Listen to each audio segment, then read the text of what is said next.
এই যে সুপারি গাছের উপরে যে ডালটা পড়েছে কলা গাছের ওদিক থেকে, আমি দুটো কলা পাতা নিচ্ছি। আমি আগে একটু সরার আগে গাছটা মরে যাচ্ছে। এই নিচে একটা সুপারি গাছ আছে। ওই দেখেন, দেখেছেন? হবে তো? হ্যাঁ হ্যাঁ, মাথাটাই ভেঙে গেছে।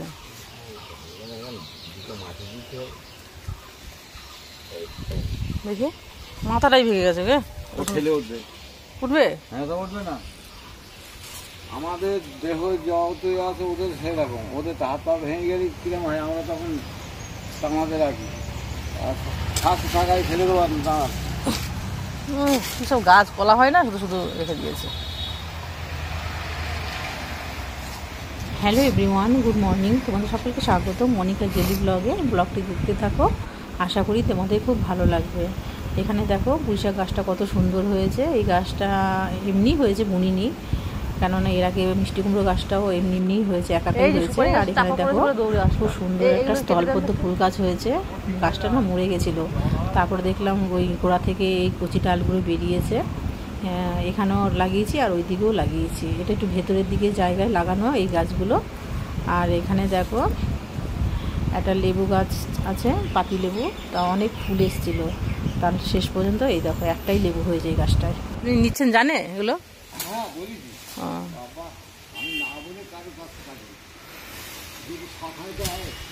পুরো কেটেই ফেলেন গোড়া থেকে গাছ, এই গাছগুলো ভালো না। হ্যাঁ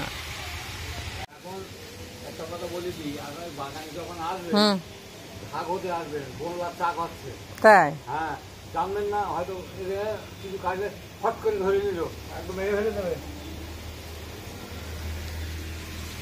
গ্রাম বাংলার এক একটা মানুষের জীবন এক এক রকম। দেখো এখানে উনি সকালবেলায় গাছের ডাল, তারপরে কলা গাছের পাতা, এইগুলোই কাটছে। তাই গ্রামের মানুষের মানে কাজ হচ্ছে এক এক রকমের। এখানে দেখো উনি এই গরমের মধ্যে জানি না কি করবে, এই গাছের ডাল দিয়ে হয়তো ছাগলকে খাওয়াবে, আর কলা গাছের পাতা দিয়ে হয়তো কিছু একটা করবে। তা উনি প্রত্যেকদিন সকালবেলায় এগুলো আমি প্রায়ই দেখি উনি এগুলো মানে এক এক বাড়িতে গিয়ে এগুলো কেটে নিয়ে যায়। আর এখানে দেখো এখন এই কলা গাছের পাতাগুলো কাটছে।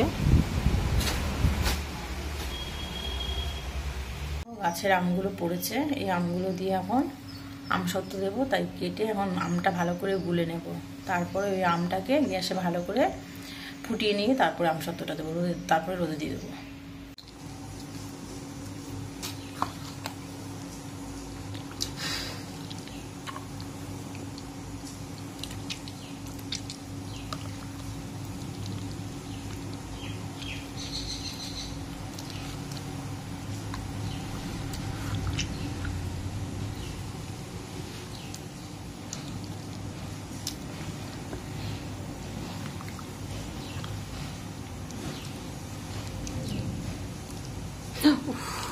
এত কেন আমাকে মশা কামড়ায়, কি জন্য আমি সেটাই বুঝে পাই না।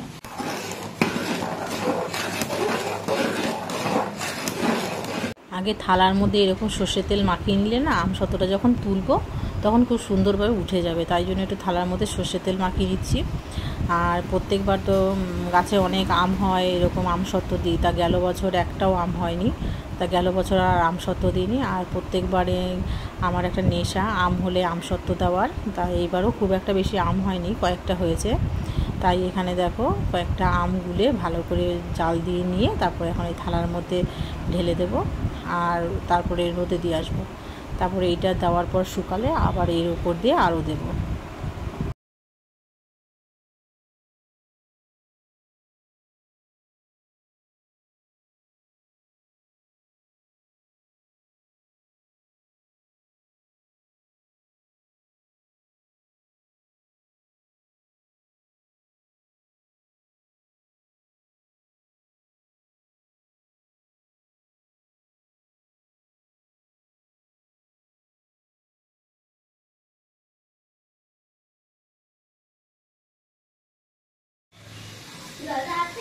হ্যাঁ দাদা, হ্যাঁ আছে তো, ডাকছিল তো। শোন দাদা দোকানে গেছে, আসছে দাদা, তো আমার অফিসে যাবে। এই যে আমসত্ত্বের থালাগুলো রোদ নেই, তাও বাইরে দিয়ে আসি।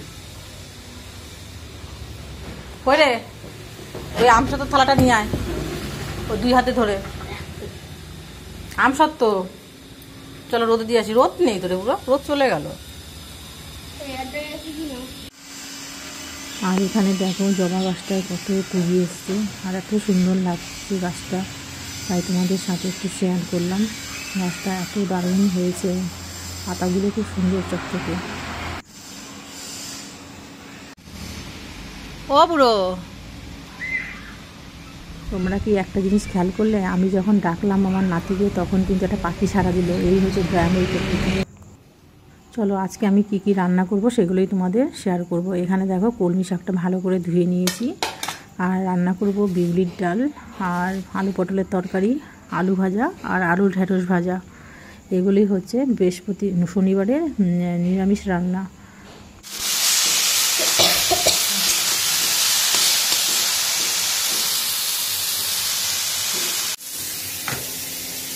এখানে দেখো আলু আর পটলটা ভেজে নিয়েছি, আর এখানে দেখো পটল দিয়েছি, তাই সেটা কালো কালো হয়ে গেছে।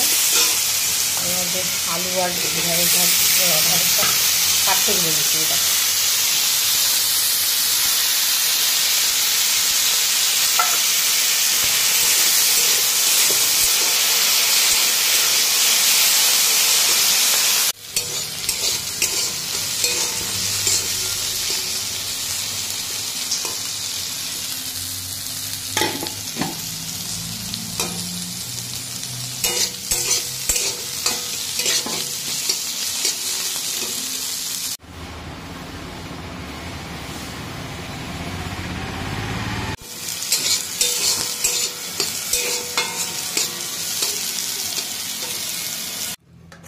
এই দেখো এখানে আলু পটলের তরকারিটা রান্না করা হয়ে গেছে।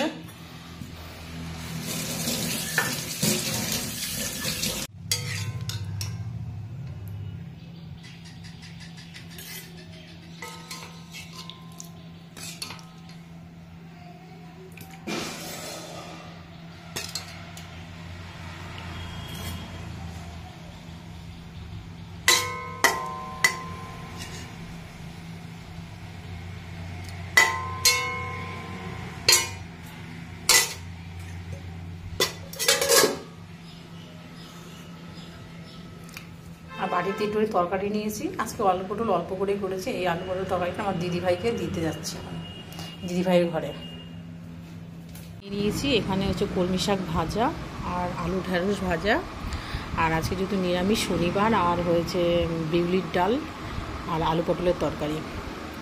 দেখো এখন এটা ভাতটা খেয়ে নেব। আর এই দেখো শাক দিয়ে খাওয়া হয়ে গেছে। এই দেখো এই হলো বিউলির ডাল। বিউলির ডালটা না খেতে ভীষণ ভালো লাগে, কিন্তু রান্না করতে একটু ঝামেলা, অনেক কুকারে সিটি মারতে হয়।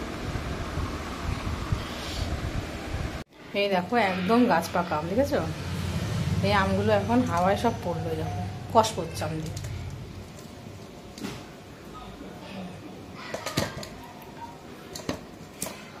পুরো গাছ পাকা আম।